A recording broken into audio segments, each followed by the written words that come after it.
Hello everyone. Okay, a video about Rupert Lowe. So let's start with Donald Trump.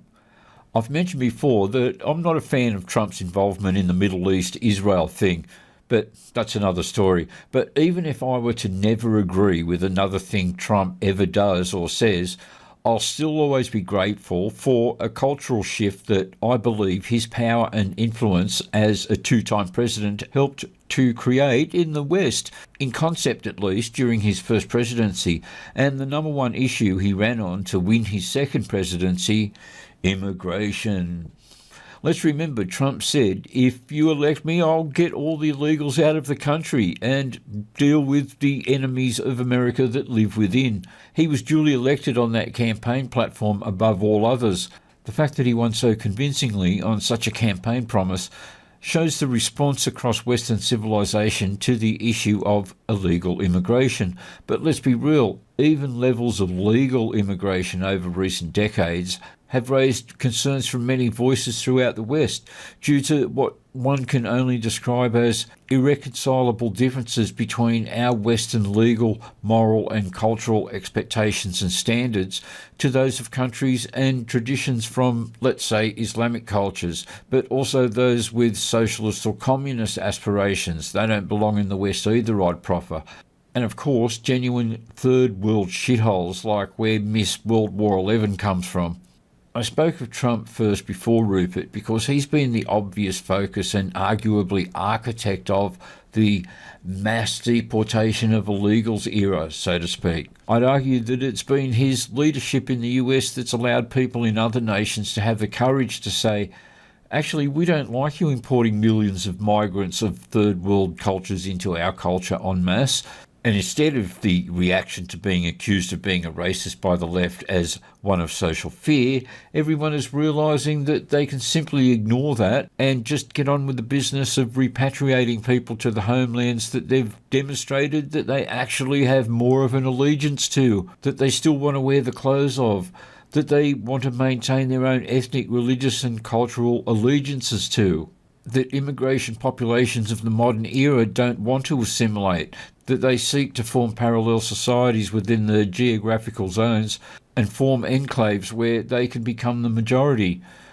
I think we're also starting to see a realisation from many in Western society that we afford too many humane graces to foreigners that they would never afford to us. For example, we're expected to tolerate Muslims walking around in religious non-Western style clothing 24/7.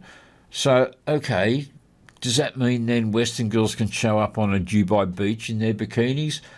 Sure, they can wear their bikinis while swimming in Dubai, but don't walk across the road to buy an ice cream in your bikini, because even under the we love tourist money, turn a blind eye to Islamic norms on a Dubai beach scenario, if you want that ice cream, you're going to have to cover up. I have a solution. A nun's habit would do the trick and a massive cross around her neck. That wouldn't offend any locals. I'm sure they'd understand that wearing your religion all over yourself in public isn't a problem. I mean, if you come to a Western country, you seem to be allowed to do it. So on that score, no, we're not going to get rid of our dogs in the West because Muslims don't like them, in the same way that we don't move into their country and tell them that they're not allowed to have goats because we prefer to have sex with women. But moving on, one of the countries most plagued by the scourge of over-migration is England, the motherland of white Protestantism, if you want to hold up some cultural and religious flag in the same way Islam has its crescent and star. And the native English can now see that they've become second-class citizens in their own country and that the resources and wealth of their nation are being drained in the process. Now, just before I get to Rupert still, let me turn to my home country, Australia. Pauline Hanson, mocked by the media and public for years as an anti-multicultural racist, now enjoying a massive surge in support for her One Nation party. Regular Australians waking up to the same thing, that our supposed leaders have been selling out our cultural identity for decades now in the name of multiculturalism and through the machine of large-scale immigration. Anyway, now finally to Rupert Lowe. I started making a video about Rupert a couple of weeks ago, but then delayed it when he suddenly appeared, to my great joy, on the Joe Rogan podcast. giving a wider audience to the British plight to regular Americans. But then I delayed it again when Rupert gave a speech a few days ago where he detailed some of the measures that the Restore Party would battle to have legislated if brought to power. And that's the video I've decided to reference after all. I'll be playing most of it. There's a high likelihood, though, that I'll chime in on occasions. It is my channel after all. Okay, let's go. Thank you, Mr. Twigg. It's a pleasure to serve under your chairmanship. Firstly, I want to thank the 720,772 British men and women who signed our petition demanding the mass deportation of illegal migrants. A policy position that has moved from the so-called mad fringe to the acceptable mainstream in less than 2 years. But the question is no longer whether Britain has a problem. We know the problem. It's been well documented. Now we need solutions. Restore Britain is the first and only political party to publish a comprehensive plan, not just to stop future illegal immigration, but to remove those who have no legal right to remain in this country. All of them, every man, woman and child. They must all be deported, and a Restore Britain government will do exactly that. I'm not going to stand here and outline the problem. We all know what's wrong. I'm going to tell this Parliament exactly how we can remove millions of illegal migrants. As we have seen time and time again, deportation is routinely frustrated by a carefully designed maze of legislation, international treaties and legal challenges. A Restore Britain government will repeal or amend the domestic legislation that prevents swift deportation, repeal the Human Rights Act, withdraw from the European Convention on Human Rights, and remove the Refugee Convention from domestic immigration law. This is an area where I believe history will prove that the decision to leave the EU will turn out to have been a fantastic decision. It would also introduce what we call the Great Clarification Act, reaffirming that we in Parliament, in these buildings, have the final say over immigration policy, allowing Parliament to overturn court rulings that obstruct the democratic will on immigration. Not activist judges, but elected politicians, held to account by the British electorate. Trump has had the same problem. Leftist activist federal judges issuing restraining orders on the president's immigration directives, slowing down the process whilst the matters move up through the appellate courts, up to the Supreme Court. Not all, but almost all have actually gone Trump's way anyway, of course. If you're not up to speed on US immigration cases, I highly recommend Andrew Branca if you're not already subscribed to him. He's all over it. But legal reform is just the start. That simply sets the scene for the most ambitious set of deportations ever seen. The real question is this: how can we remove all of those with no legal right to be in Britain? The answer is by making illegal residence impossible to sustain, as we call it, the hostile environment. No legal employment, no legal tenancy, no access to public services, no banking facilities. That single reform becomes the backbone of our immigration enforcement. Make life so incredibly uncomfortable and unsustainable that many will simply deport themselves. And how could that not do the trick? Imagine trying to live in a country where you can't access public services, and all it takes is legislation for the will of the political elite to match that of the people they're meant to represent. Employers must face real-time right-to-work checks. The gig economy, construction, hospitality and other sectors with persistent illegal working would face regular audits. If Uber Eats, Deliveroo and the rest are found to be employing illegal migrants, they will be fined, prosecuted and even shut down. The farce of young Sudanese illegal migrant men delivering spring rolls and pepperoni pizzas on mopeds in every British suburb will end. And shouldn't those gig economy jobs be going to young Brits looking to make a start anyway? And the Uber Eats of the world should have to pay legal wages to legal citizens? That sounds fair to me. And the only downside is that instead of these companies making quadrillions, they only make kabillions? Oh no? Government itself must lead by example. Every company bidding for public contracts would have to demonstrate strict compliance with immigration law before receiving any taxpayers' money. ESG, but for mass deportations. Housing enforcement would change completely. Every landlord would be required to carry out right-to-rent checks at the beginning of every tenancy. Those who knowingly rent properties to illegal migrants would face severe financial penalties, and persistent offenders could face asset seizure and prosecution. HMO owners who impose gangs of feral illegal men on quiet British villages will be prosecuted. Public officials who knowingly place dangerous and unvetted migrants near schools and nurseries will be sent to prison.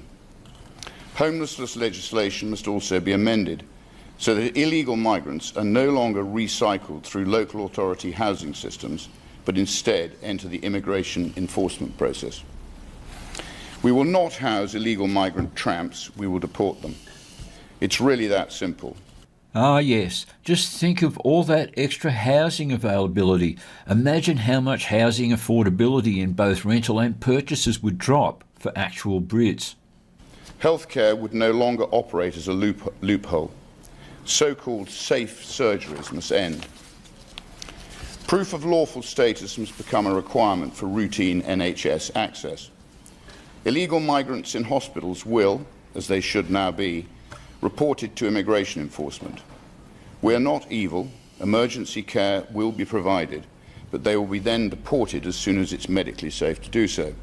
That makes for a segue to another reason why the left should not be let back into power whilst the restoration of the West is taking place at least. They're still in the Trump is Hitler headspace. There's even been calls for Nuremberg-style trials for Trump and his officials, as you probably know. The comparisons are beyond ludicrous, and that mindset is, of course, really dangerous. I can't remember the exact figure, but in the US, after detainment, illegals are still clothed and fed, given medical if they need it, and at the end of it, given more than $1,000 US, so they at least have some money in their pocket when they get there. I mean, it's not exactly being transported on a cattle car to a place where you're underfed and worked to the point of emaciation and then put into a room and gassed to death with Zyklon B, is it?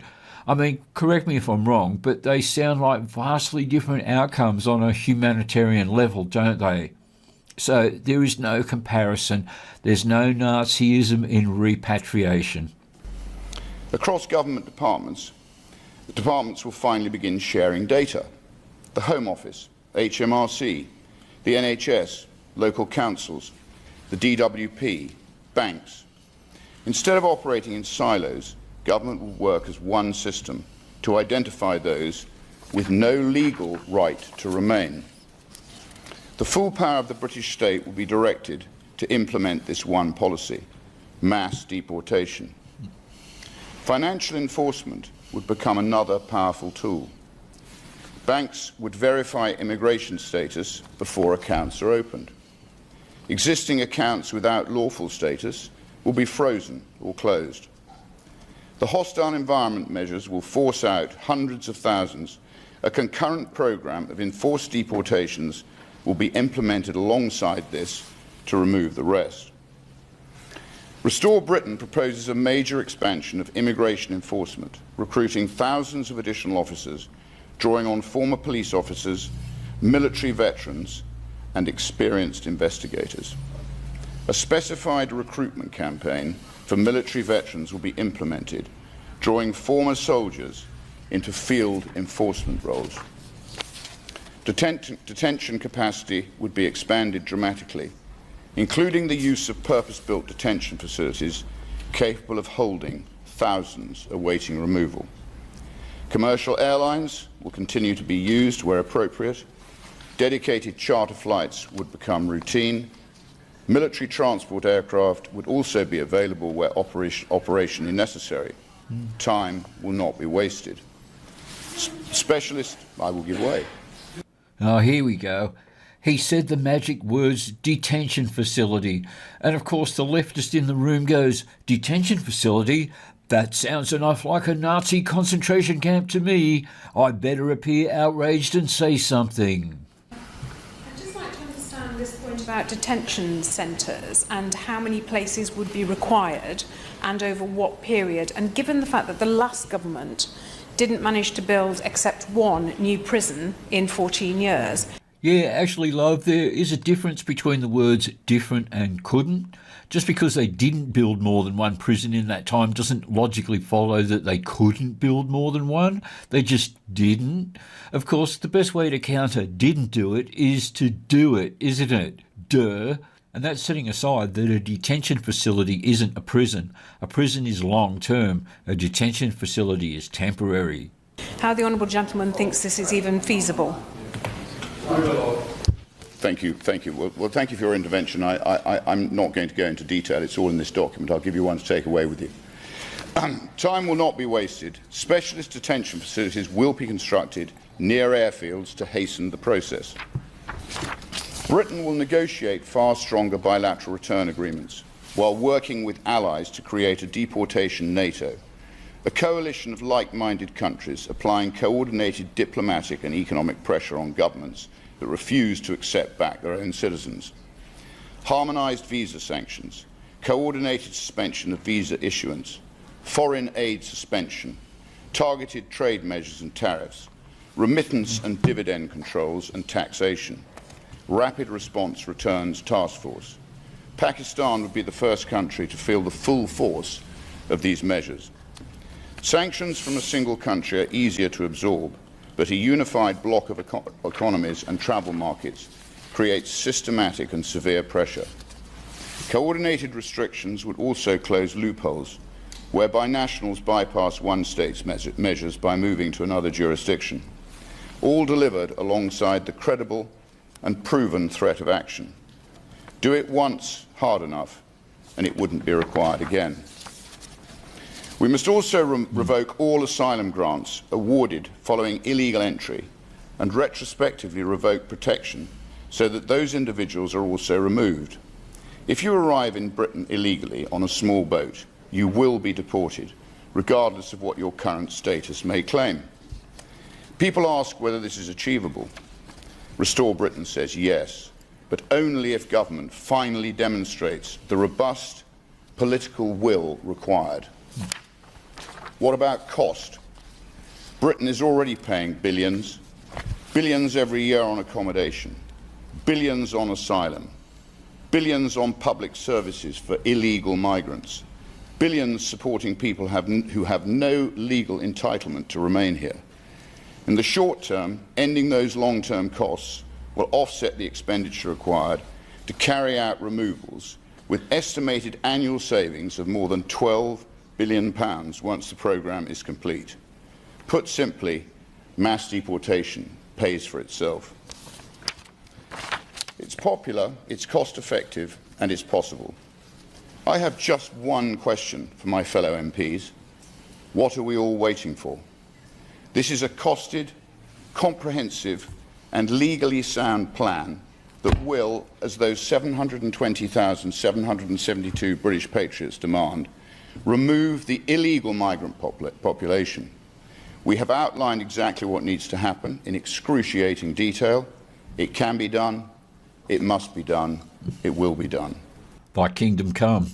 On your way out, please help yourselves to a mass deportation policy document. It makes glorious reading. Thank you. Fantastic stuff. Now, of course, Rupert Lowe and his brand new Restore Party aren't in power, as Pauline Hanson's One Nation isn't in power in Australia. I watch the Lotus leaders on a regular basis, and I agree with Sargon's view that Farage and the Reform Party won't actually get the job done, despite anything they may say in the present. I really hope that in the next 2 years, before the next British general election, that Restore just grows and grows and ultimately overtakes Reform in support.